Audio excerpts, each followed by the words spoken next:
భారత సంతతి astronaut Sunita Williams space లో చిక్కుకున్నారు. ఆటంకాలతోనే మొదలైన ఆమె స్పేస్ ప్రయాణం ఇప్పుడు ఆందోళనకరంగా మారింది. అసలు ఆమె భూమిపైకి ఎప్పుడొస్తారన్న క్లారిటీ రావట్లేదు. నాసా కూడా ఆమె తిరుగు ప్రయాణంపై ఎలాంటి స్పష్టతనివ్వట్లేదు. భారత సంతతికి చెందిన astronaut Sunita Williams space journey ఇది మూడోసారి.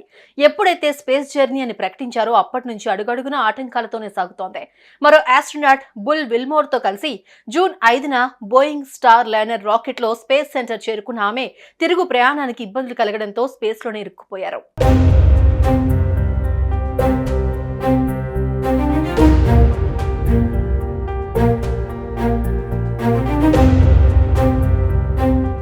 అప్పటి నుంచి సునీత విలియమ్స్ బుల్ విల్మోర్ స్పేస్ సెంటర్లో భూమి చుట్టూ తిరుగుతూనే ఉన్నారు.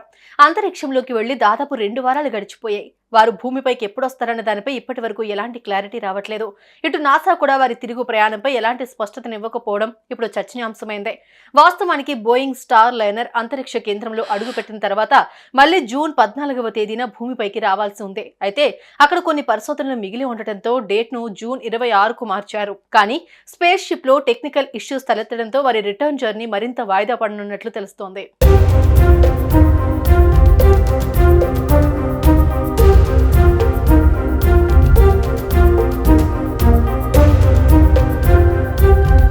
స్టార్ లైనర్ స్పేస్ క్రాఫ్ట్ లో సమస్యలతో పాటు అవసరమైన అదనపు పరీక్షల కారణంగా స్పేస్ షిప్ రావడం ఆలస్యమవుతోంది. బోయింగ్ స్పేస్ షిప్ ద్వారా గతంలో 2 మానవరహిత పరీక్షలు నిర్వహించారు. అయితే ఈ 2 సక్సెస్ కాలేదు. దీంతో మూడోసారి రూపొందించిన స్పేస్ షిప్ లో సునీత విలియమ్స్ బుల్ విల్మోర్లను అంతరిక్షంలోకి పంపించారు. అయితే జూన్ 5న విజయవంతంగా నింగిలోకి బయలుదేరినా కూడా అక్కడికి చేరిన తర్వాత ISS తో కనెక్షన్ లోనూ డిలే అయింది. ఇంటర్నేషనల్ స్పేస్ సెంటర్ కు ఆమె మరో వ్యోమగామితో కలిసి మే నెలలో వెళ్లాల్సి ఉంది. కానీ చివరి నిమిషంలో ప్రయాణించాల్సిన Boeing company Starliner rocket లో సాంకేతిక లోపం తలెత్తింది. మరి కాసేపట్లో ఎట్లా వి రాకెట్ ఎగురుతుందనగా లోపాన్ని గుర్తించిన నిపుణులు ప్రయోగాన్ని నిలిపివేశారు. తర్వాత పలు తేదీలను ఖరారు చేసిన చివరకు జూన్ 5న రాకెట్ ప్రయోగం విజయవంతమైంది.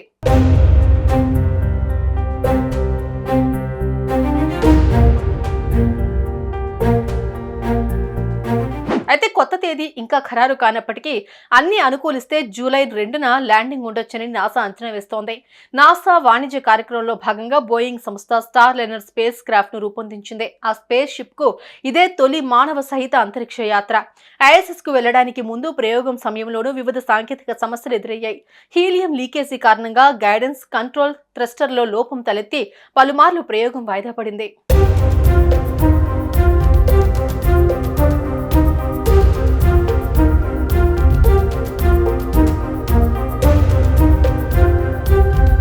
వాస్తవానికి star liner space ship ISS లో 45 రోజుల వరకు మాత్రమే ఉండగలదు.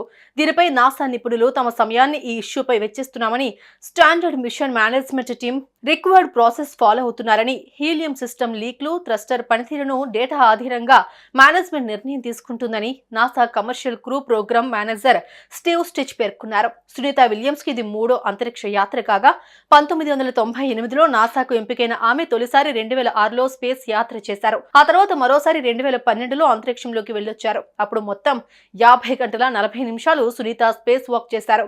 322 రోజుల పాటు ఆమె స్పేస్ లో గడిపారు. ఓసారి స్పేస్ లో మారథాన్ కూడా చేశారు సునీత విలియమ్స్.